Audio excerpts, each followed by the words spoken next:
ജോസഫും പോത്തിഫറും ജോസഫിനെ അവർ ഈജിപ്തിലേക്ക് കൊണ്ടുപോയി. അവനെ അവിടെ കൊണ്ടുചെന്ന് ഇസ്മായേല്യരുടെ അടുക്കൽ നിന്ന് ഫറവോയുടെ ഒരു ഉദ്യോഗസ്ഥനും കാവൽപ്പടയുടെ നായകനുമായ പോത്തിഫർ അവനെ വിലയ്ക്ക് വാങ്ങി. കർത്താവ് ജോസഫിൻ്റെ കൂടെ ഉണ്ടായിരുന്നു. എല്ലാ കാര്യങ്ങളിലും അവന് ശ്രേയസ്സുണ്ടായി. ഈജിപ്തുകാരനായ യജമാൻ്റെ വീട്ടിലായിരുന്നു അവൻ. കർത്താവ് അവൻ്റെ കൂടെ ഉണ്ടെന്നും അവൻ ചെയ്യുന്നതൊക്കെ അവിടുന്ന് മംഗളകരമാക്കുന്നുവെന്നും അവൻ്റെ യജമാനന് മനസ്സിലായി. അവൻ യജമാൻ്റെ പ്രീതിക്ക് പാത്രമായി. അവൻ പോത്തിഫറിനെ ശുശ്രൂഷിച്ചു.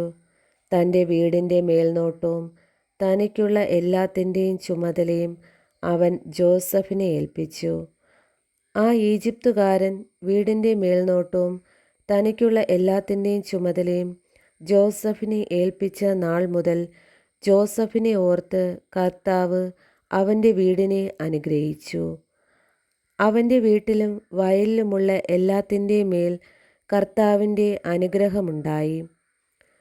അവൻ തൻ്റെ വസ്തുക്കളെല്ലാം ജോസഫിനെ ഭരമേൽപ്പിച്ചതിനാൽ ഭക്ഷണത്തിനല്ലാതെ മറ്റൊന്നിനും അവന് ശ്രദ്ധിക്കേണ്ടിയിരുന്നില്ല. ജോസഫ് വടിവൊത്ത ശരീരമുള്ളവനും സുമുഖനുമായിരുന്നു. കുറച്ചുനാൾ കഴിഞ്ഞപ്പോൾ അവൻ്റെ യജമാൻ്റെ ഭാര്യയ്ക്ക് അവനിൽ അഭിലാഷം തോന്നി.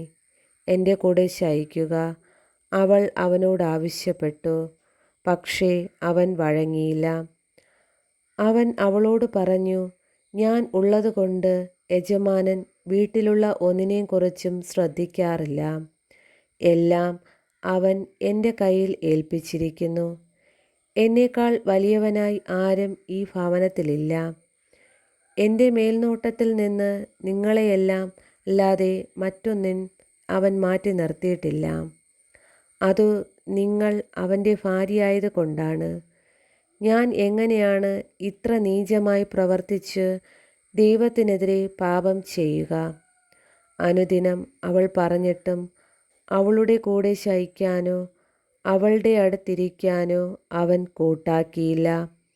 ഒരു ദിവസം ജോസഫ് ജോലി ചെയ്യാനായി വീട്ടിനുള്ളിൽ പ്രവേശിച്ചു. വേലക്കാർ ആരും അകത്തില്ലായിരുന്നു. അപ്പോൾ അവൾ അവൻ്റെ മേലങ്കിയിൽ കടന്നു പിടിച്ചുകൊണ്ട് പറഞ്ഞു, എൻ്റെ കൂടെ ശയിക്കുക. മേലങ്കി അവളുടെ കയ്യിൽ വിട്ടിട്ട് അവൻ ഓടി വീട്ടിൽ നിന്ന് പുറത്തു വന്നു. കുപ്പായം തൻ്റെ കയ്യിൽ വിട്ടിട്ട് അവൻ വീടിന് പുറത്തേക്ക് ഓടിയെന്ന് കണ്ടപ്പോൾ അവൾ വീട്ടിലുള്ളവരെ വിളിച്ചു പറഞ്ഞു, നമുക്ക് അപമാനം വരുത്താൻ അവൻ ഇതാ ഒരു ഹെബ്രായനെ കൊണ്ടുവന്നിരിക്കുന്നു. എന്നോടൊത്ത് ശയിക്കാൻ അവൻ എന്നെ സമീപിച്ചു. എന്നാൽ ഞാൻ ഉച്ചത്തിൽ നിലവിളിച്ചു.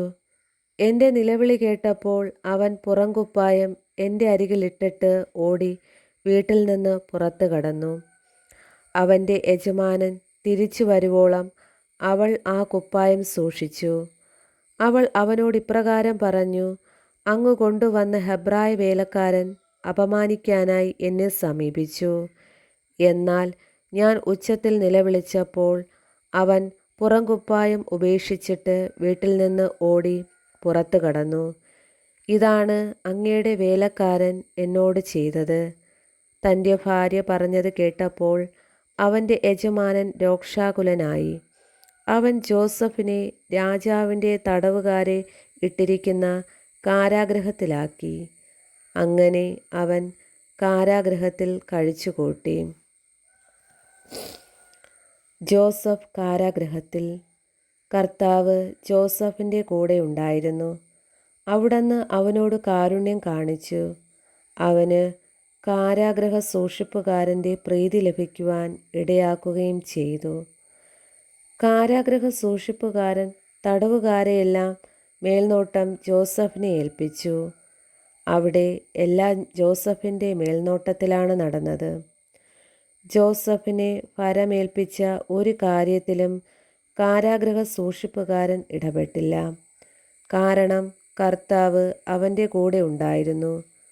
അവൻ ചെയ്തതൊക്കെയും കർത്താവ് ശുഭമാക്കുകയും ചെയ്തു.